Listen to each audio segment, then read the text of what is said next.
Hi everyone. I'm starting this new series called Read and Review with Crystal, where I basically talk about something that I'm reading lately or researching, and I'm kind of doing it a lot for myself because talking about things helps me learn about things and it helps me retain the information a lot more. But I'm also doing this so I can kind of create content for you guys and we can all learn with each other. I would do them on live, but that would end up being too distracting, and I kind of want to make these videos more streamlined and everything. So, sorry about that. I have the filter on, not out of vanity. Well, a little bit out of vanity, but also because I like the kind of layer of protection that having a filter over my face imbues, because having the raw face online can kind of take evil eye and psychic attacks a lot more. So having a filter on kind of helps shield me more from that. So that's why this is recorded this way. I'm not very good with technology. So let's just get into it. So this is the book Historical Deception, The Untold Story of Ancient Egypt by Mustafa Gadala. He is an Egypt-born Egyptologist, and I think that that's actually very, very, very important because most Egyptologists are not Egyptian, and I think that this is an absolute shame. And he talks about it right here, actually. I just noticed that this is a little off balance.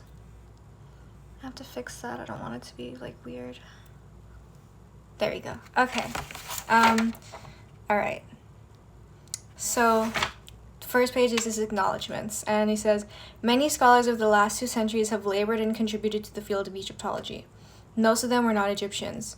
Their dedication to unlock and to access ancient Egypt to modern eyes and thought are greatly appreciated by this Egyptian writer. So, and he's saying many thanks to his wife Faith for her support and efforts, and to Sean Sexar for his typing and computer assistance. And what's interesting here is that this was signed. So it says to Kathy, Mustafa Gadala, I pronounced it terribly, sorry, 4/2097. So that's a really old signature, but I thought that was really, really cool. I like used books. I like when the books kind of have notes all over them. I love them. I would pay more for used books that have the notes on them anyways. And also, these are cartouche earrings that my mom got for me in downtown LA. This is Nefertiti. There's the Eye of Horus on the bottom. I think that's the scepter right there. I can't see the reflection. I haven't fully examined them, but this is a Nefertiti Abed cartouche. I got it from the guy that would make them next to my hotel. I was at Steigenberger Resorts in Cairo. This is Nefert, or wait. This is Nefert Yabet.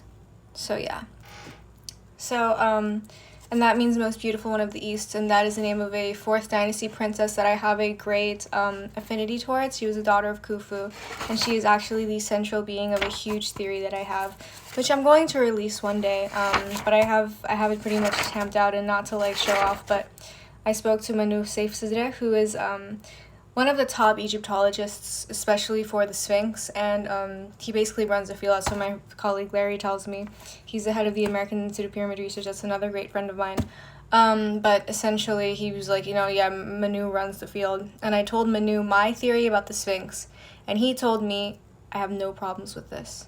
So that was probably one of the formative core memories in my kind of burgeoning career as an amateur Egyptologist. That's not maybe... I'm not professionally educated, but I educate myself professionally, that was really cool. But all right, let's just get into this book. I was led to it by the Spirit Realm. I was at Powell's Books in Portland, Oregon, and I basically always had this feeling about the energy of King Solomon, and I was I feel that what's talked about in the Bible, I feel that's not true. Inherently, I felt that, and I asked this entity to lead me to something that held the truth. And I was just man, I wish there was a book about the real King Solomon somewhere in here. And then I just remember being led to this book. And later I got home and I was reading it, and he basically lays out, due to Ahmed Osman's theory, he kind of got it from there, but he lays it out again here in a very nice, simplistic way. But he basically laid out that Amenhotep the third was King Solomon. And there we go. And that's what I believe now. I did more of the research. I looked into Ahmed Osman's works. Absolutely compelling. I am a proponent of this theory. But anyway, so let's start with the preface. Sorry, it kind of sounded weird. But okay, so say why I wrote this book. And this is the Egypt-born Egyptologist speaking. When I was growing up in Egypt, I was taught to accept the Quran as the book from God. Both the Quran and the Bible condemned ancient Egyptian beliefs and pharaohs. My heart was torn between my history and my religion. A conflict between historical facts and religious convictions is very dangerous indeed. Because of such religious fear and intimidation, most fellow Egyptians do not appreciate their own ancient history, and as a result, they suffer from a self-imposed identity crisis. It is no wonder that the ancient Egyptian history is studied almost exclusively by non-Egyptians. And this is something that I think is absolutely, like, painful to my heart. I can say, like, I love Egypt. I truly, truly, truly love Egypt. I felt at home there. When I went to Egypt, the first thing I felt was this sense of belonging, even though I didn't speak the language. أنا بفهم عربي شوية لكن أنا ما بفهمش كويس أوي. I think I might have been wrong. But I'm learning a little bit of Arabic here and there, and one thing that annoys me is that a lot of my Egyptology colleagues, they don't care to learn any Arabic, like literally none. All they know is like shukran and like yalla, you know what I mean? And I feel like that's such a disservice to the modern Egyptians, because even though the culture did change after the Arab conquest, these people are still Egyptians. And if you're an Egyptologist and you love Egypt, you need to love all of Egypt, from the ancient history to the modern era, and I love all of Egypt, all right? One video that really like brought up my huge love for Egypt was from Ahmed Mekki. He's a really, really good rapper, and he has that one music video where it's like just pure Egyptian pride, and it's like fucking awesome. I love it. I really, really love it. But anyways, yeah, like, so one thing that he says, I was taught to accept the Quran as the book from God, and there was actually like a sect of Muslims back in the day, the Mu'tazila, who basically wanted to like kind of critically interpret the Quran and not see it as like God's complete unredacted word. And I think that that's kind of interesting. I need to look into them a lot more in my Islamic research. I'm taking a course on Islam from Georgetown University taught by John Esposito right now. It's fucking great. It's a really great like overview of Islam. I definitely want to go so much deeper in it because there's so much to learn in Islam. It's actually quite overwhelming, but it's a great like overall view. Like, I mean, I definitely know more about Islam than I did when I first took the course. I know a little bit about fiqh, ijtihad, you know what I mean, the differences between that, anyways, so one of my biggest dreams in Egyptology is to bridge the gap between ancient Egypt and modern Egypt, because there has to be a connection, and there is. These are the same people, essentially. They're born in the same sands, they have the same blood, and I want to kind of try to bridge these things. I want to be present in the world of modern Egypt, but I also want to make sure that I'm present in ancient Egypt, because I know that most modern Egyptians don't give a fuck about ancient Egyptian history. Most modern Egyptians can quote the Quran, but they cannot quote like an ancient Egyptian story. More likely an Egyptologist from abroad can. Why is that? A little bit of what this man said right here, But anyways, that's one of my biggest goals, is to bridge that gap between the ancient Egyptology and the modern Egyptian culture, which is it's one of my greatest dreams. Anyways, so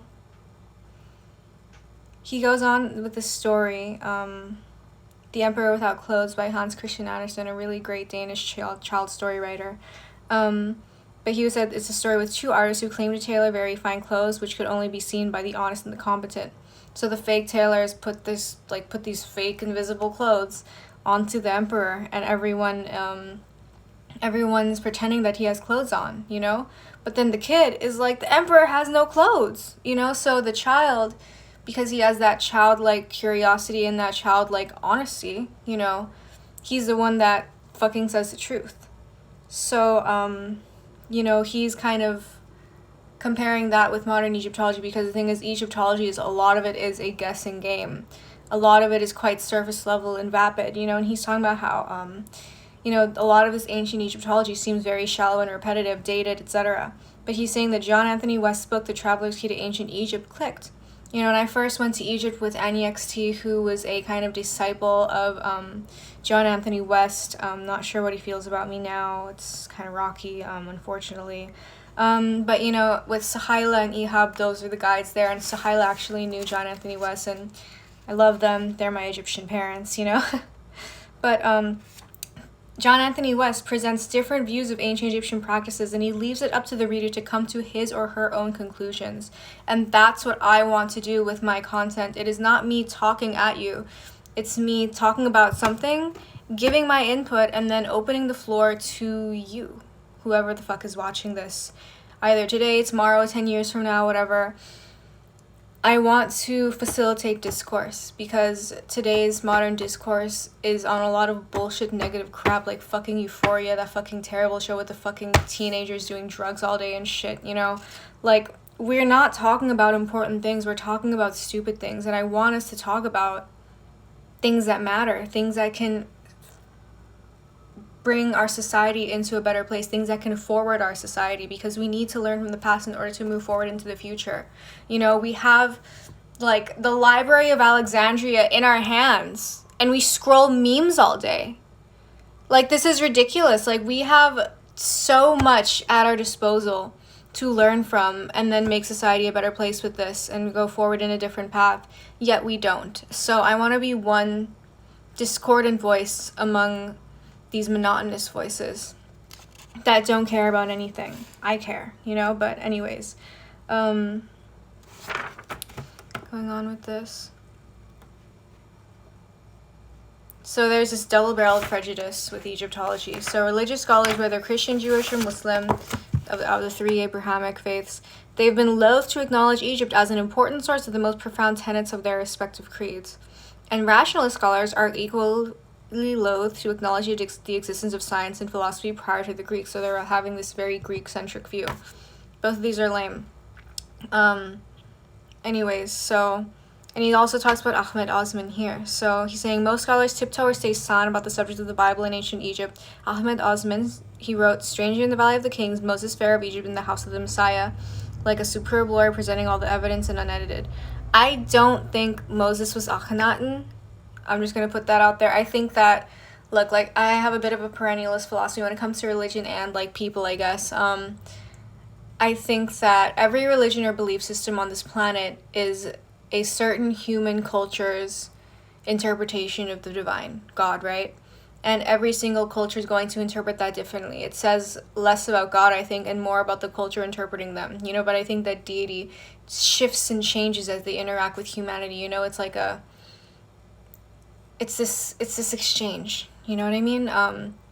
Humanity is rapidly evolving, the collective consciousness is like constantly changing, and this is kind of my submission to the collective consciousness, you know what I mean? Like my content, my research, everything that I'm trying to learn about, you know, that's me trying to help us all get smarter. You know that fucking monkey theory, right? Where the monkeys on the one fucking island in Japan or whatever, they're eating the fucking fruit in a certain way. And then, like, the other monkeys, like, started doing the same shit, even though they never fucking talked to those monkeys, which kind of proves this, like, interconnected web of, like, consciousness. If that shit is in the monkeys, it should probably be in fucking humans, you know? Like, how many people are thinking of their friend and then their friend fucking texts them? You know, we fucking have telepathy. Anyways, but he's saying that Ahmed Osman is the child in Hans Christian Andersen's fairy tale who told the truth, the whole truth, and nothing but the truth. And,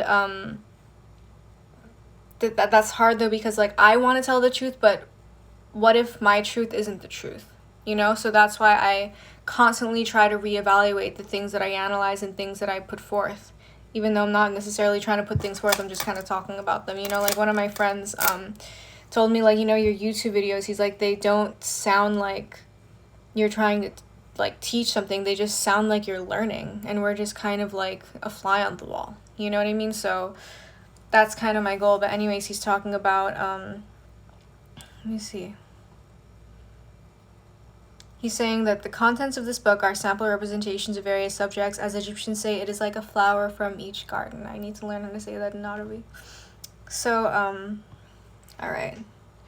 Just going through Neteru, angels of God. He refers to the Neteru as angels of God. And one thing that's interesting with, like, monotheism has angels, so I'm like, y'all got divine beings, you know? Like, what if in polytheism, in certain polytheisms, like, you know, what if these things, like, it's kind of a mistranslation sort of thing, where it's like, what if these entities are not necessarily gods, they're like messengers of God, or angels of God, more like, you know what I mean? It's weird, but anyways, he's saying, like, the word neter has been wrongly and possibly intentionally translated to God and Goddess by almost all scholars, and there's no equivalent word in meaning to the word neter in the Egyptian language. In the English language. So he's saying the honest translator should use a native word if they can't find its equivalent in their language. I called them the neter, and I think it's interesting that it sounds a lot like nature, and I think that these are kind of like aspects of nature. And I was just in the Christine Hayes Yale course. It's a playlist on YouTube. It's fucking amazing. Absolutely, totally recommend it. I'm on lecture 4, and in lecture 1, she's talking about how in the ancient Near East, like, these people would interpret divinity in the meta-divine realm. It's like the sky was a divinity, the like fire was a divinity, earth was a divinity, you know, like air, you know, like it's like what is it, water, earth, fire, and air, like the Avatar. Anyways, like interpreting these forces of nature as divinities. This was very common in the ancient Near East at the time. So I just think that, like, neter, nature, God, this is very, like, kind of interconnected web that I need to, like, pull it apart more. But here I'm just kind of presenting this to you, my, like, fucking half-formed thought there. Please somebody make a comment about this so we can talk about it more and we can come to some kind of conclusion. But there's never going to be a real conclusion. It's going to be an ongoing discussion. Anyways, so let's see. Because you are not an expert in a particular field, it does not mean that you have to accept or be intimidated by other so-called experts. Let logic, reason, and unbiased guide you towards the truth. So yeah, the greater the ignorance, the greater the dogmatism. I don't like dogma.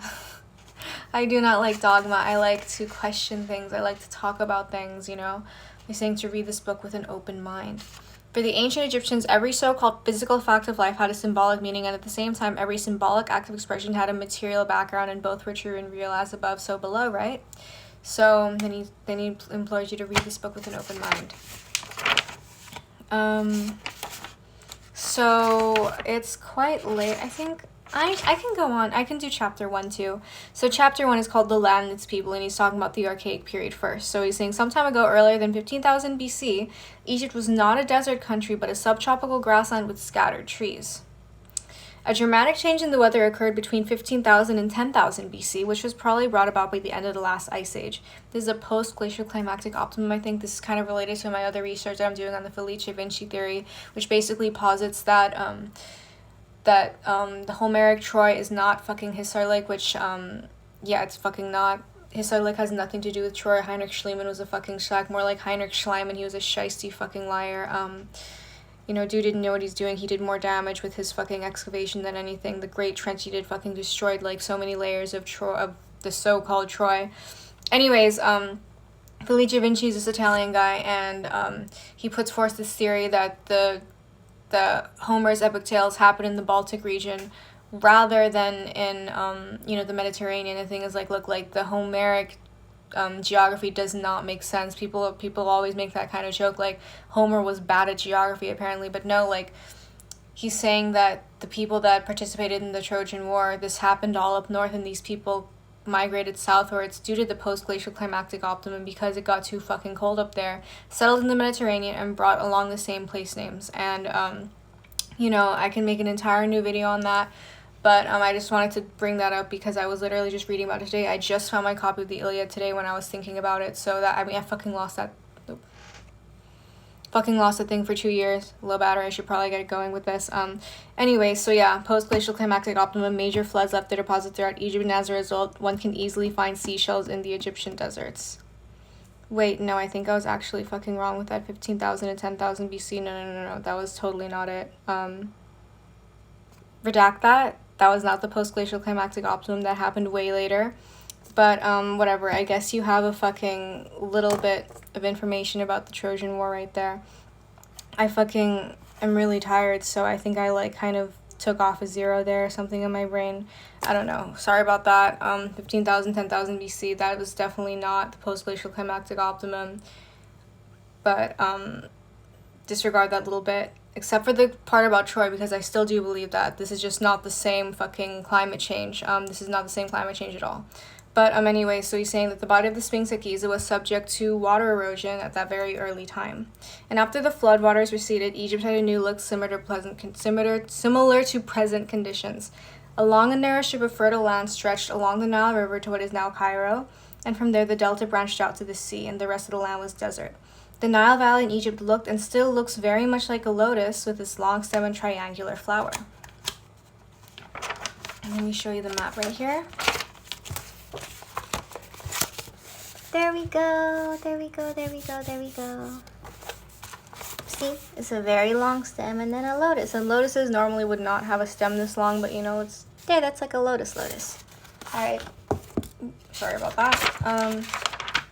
Anyway, so we're talking about the origin of the Egyptian people now. So he's saying the origin of the Egyptians was undoubtedly from Asia, as it is evidenced by the shape of the skull, which is that of a Caucasian race. The whole valley of the Nile throughout Ethiopia was peopled by Asiatic immigrants. When the Asiatic newcomers arrived in Egypt, the original inhabitants, if any, were of significant number.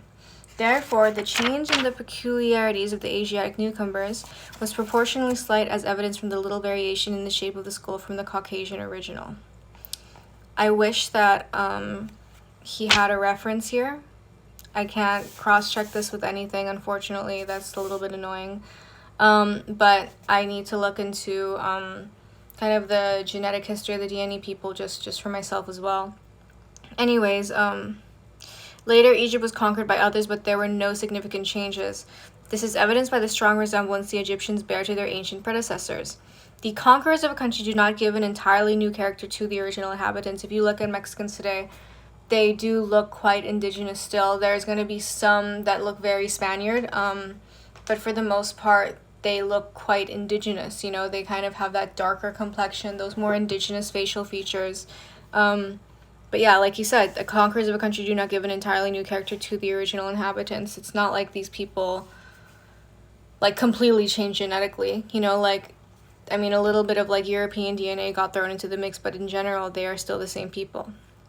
The invaders, in most cases, make up a smaller portion of the population, so the original race will continue to dominate the character and genetics of the rising generation, you know? So, the habits of a small mass of settlers living in contact with them fade away more and more with each successive generation, you know? Because you can't, how do I set this in, like, fucking words?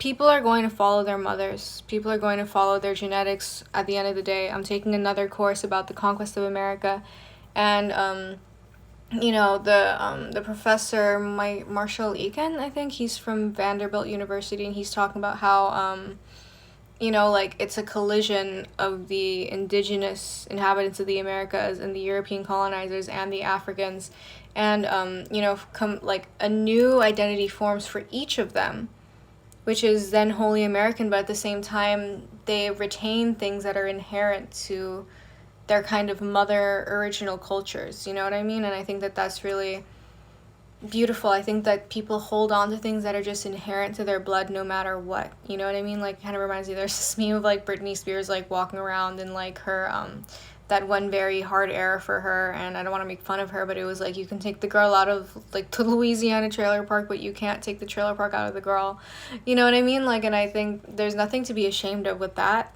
I think, like, I have some family that lives in, like, trailer parks and has lived in there, and I think that it's a beautiful kind of way of culture.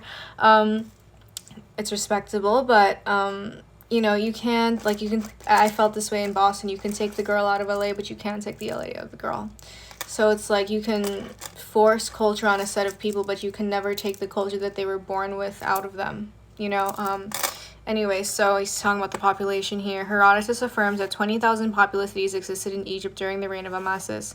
And Diodorus calculated that there were 18,000 large villages and towns and stated that under Ptolemy, they amounted to more than 30,000. And Josephus, the Jewish dude, he estimated that the population during the reign of Vespasian at 7.5 million in the Valley of the Nile, in addition to the population of Alexandria, which is about 800,000. So, yeah, Egypt has always been pretty largely populated. I don't think that's a huge shock. It's a fucking massive country.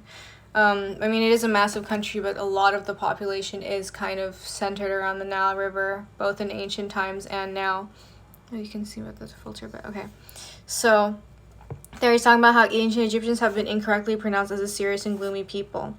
But it's because, like, because we found so many tombs and we just, like, focus on, like, their funerary practices, unfortunately.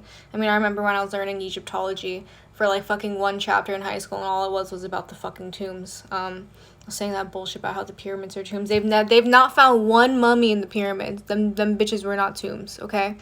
Let's just get that straight. That's what I think. It makes a lot of sense. Open for interpretation, but I'm sorry, I'm very set on that. Anyway, so the interest shown by the ancient Egyptians in their fate after death and the elaborate preparations made by them for their burial arose in part from their passionate interest in life itself, okay? And this reminds me of, like, this Filipino practice we have where, like, after somebody dies, we pray for 9 days and then we kind of have, like, a bunch of food afterwards. Like, we kind of have a party. And it's I mean, we're playing fucking cards, we're playing bingo, you know what I mean? Like, our neighbors are probably like, damn, they're partying hard, like, what happened? And we're like, yeah, someone died. It's like, what, you know? But that's something that I'm really happy to have born into a culture like that in this incarnation. Sorry, my incense.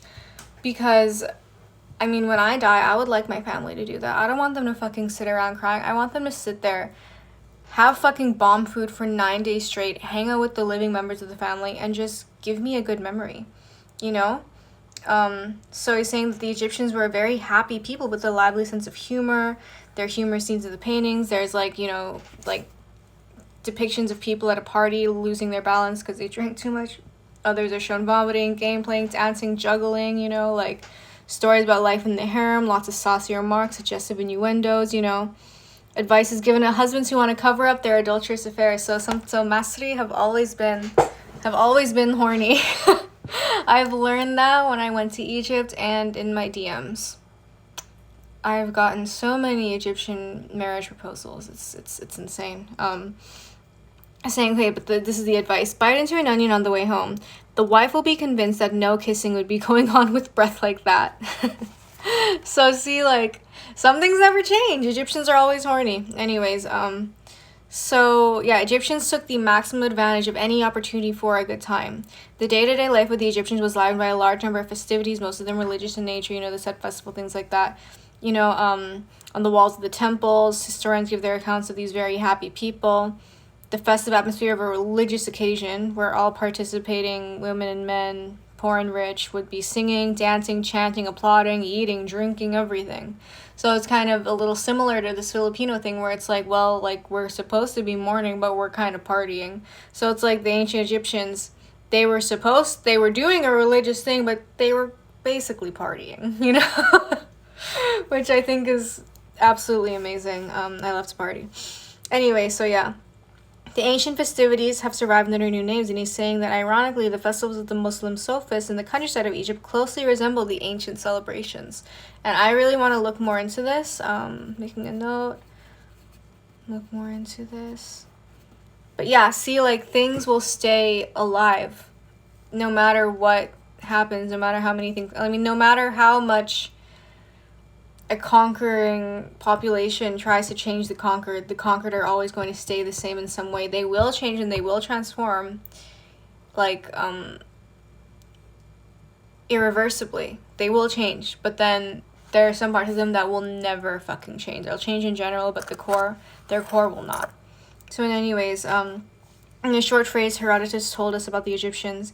Of all the nations of the world, Egyptians were the healthiest, happiest, and most religious. They were also, and still are, fundamentally pragmatic and down-to-earth. Remarkable for their great love of their country, inherited by their successors. They considered themselves to be under the protection of God, the center of the world. They even call Egypt the world itself. Something that a lot of modern Egyptians say is Egypt is the mother of the world. And I think that's true. Okay. So, yeah, no Egyptian was allowed to live an idle life. Everyone had to have an ID card issued from the local magistrate. Such a personal identification card had to include the occupation of the person. I wish he put in a fucking reference for this man. I really wish he did, because I made a star here and I was, like, looking for that. Anyways, gratitude is a distinguished Egyptian trait, ancient and present. And he's saying that, yeah, they're very organized, and as a result, government was invented thousands of years ago, you know? Yeah, there was, like, 12 districts under Amenhotep III, which is very interesting, and that's another part of the theory where they say that they kind of stole that in the Bible. They stole that from Amenhotep's idea, the whole 12 provinces in the ancient Israel kingdom or whatever. Need to look more into that. Don't quote me on that. Yeah, anyways, government business is put in writing. The Egyptians kept economic and labor records on papyri. These written communications followed a particular form, models of which have survived until today. The Amarna letters. I fucking love the Amarna letters. They're one of our greatest fucking looks back into this, the era, the Bronze Age, you know, like Amenhotep is talking to his homies in other lands. Amenhotep III is the greatest king of all time. He's the greatest leader that the earth has ever seen. I hope he reincarnates back. I love him so much. So much. I actually have like a plaque of him, and I would get it if I was wearing pants right now, but I'm not, because you can only see me from above here. Next video, when I talk about Amenhotep, I'll show him. But yeah, that's my favorite king. And yeah, he was a great diplomat. He was talking to all of the people in his neighboring kingdoms, and this was a time of like absolute great peace in the region, you know, thanks to him. He would send gifts to his friends in the other kingdoms, the other kings. They would make friendships, they would send each other wives and things like that, which is maybe debatable today on how good that was, but I hope they were treated well, you know. Anyways, so this is a code of conduct of ancient Egypt gathered from survived papyri, and this is going to be the kind of end of this video, which is probably a bit long now. I'm sorry. Alright, so the code of conduct. Don't be proud of your own learning, but take counsel with all, for it is possible to learn from all. Very true. Treat a wise man with respect, but correct your equal when he maintains wrong opinion. So don't let your friend has fucked up eyebrows, tell her type shit, you know. Don't be proud of earthly goods or riches, for they come to you from God without your help. Don't repeat slanders. Deliver messages accurately. Be content. Be industrious. An idle man is not honorable. Do not enter uninvited into the house of another. Do not look around in the house of another. If you see anything, be silent about it and don't relate it to others. Speak not too much, for men are deaf to the man of many words. Definitely need to learn that one. Guard your speech, for a man's ruin lies in his tongue. I definitely did that earlier when I stupidly did the 10,000, 15,000 BC confusion. I just saw like something about climate change and I was like, oh, I was reading about climate change today. And then I was like, wait a second, that was a different one. But see, like, this is also where I'm showing that I'm not like a hubristic person. If I was full of hubris, I would have probably deleted that entire thing, recorded this fucking shit all over again. But no, I didn't. I'm gonna leave my fucking flaws in here because I want to show that I make flaws. You know, I'm not going to be someone that pretends that they're fucking all perfect like a lot of these fucking spiritual bullshit influencers out here. I'm a person, I get mad, I fuck up, sometimes I do bad research, a lot of times I do good research, you know. I think it's fine to show off your shortcomings because we're human, we inherently have many shortcomings. That's why we all need God. Anyways, do not overeat. Don't eat bread while another person is present unless you share the bread with him. He who is rich this year may become a pauper next year. And be respectful and do not sit down while another stands who is older than you or holds a higher office than yours. So, yeah, that's kind of a ancient code of conduct that this Egyptologist writer has put out. I think all these things make complete sense. I agree with all of them. And yeah, so that was the preface in chapter 1. I'm going to do another video on chapter 2 where it talks about the languages and everything. It's going to be a much more complex chapter.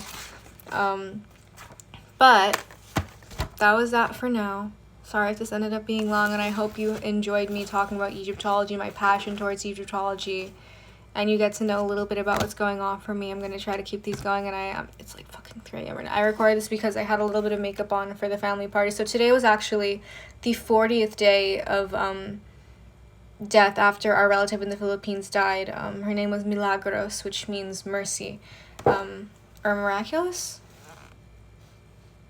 Mercy or miraculous in Spanish, I'm not sure. Anyways, I thought it was kind of interesting that these things ended up together. I completely just believe in God's plan, God's timing, and things like that, you know. But I hope you enjoyed this video. I'm gonna make more, and I hope you guys can come to Egypt with me one day. I'm gonna do a tour out there soon, when I feel more like mentally ready and more versed on the Egyptology and things like that, and also more versed in Islam and more in Arabic, you know. I know how to say I need to drink some water. أنا أحب أشرب هيك أنا أحب أشرب مية أنا أحب أشرب مية أنا أحب أكل هيك. السلام عليكم. اسمي كريستال.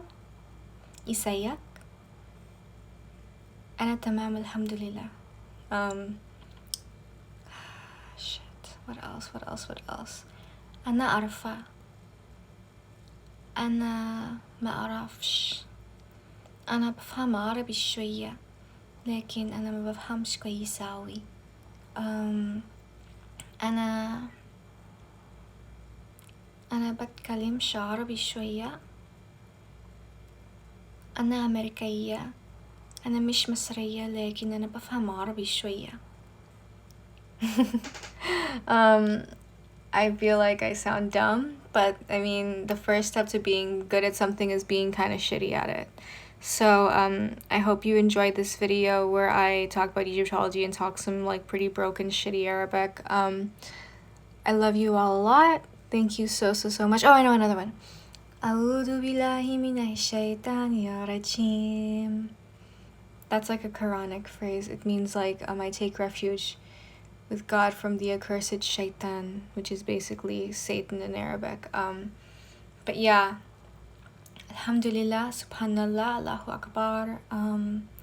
Thank you for watching, and I hope you enjoy this video and come back for more. Bye!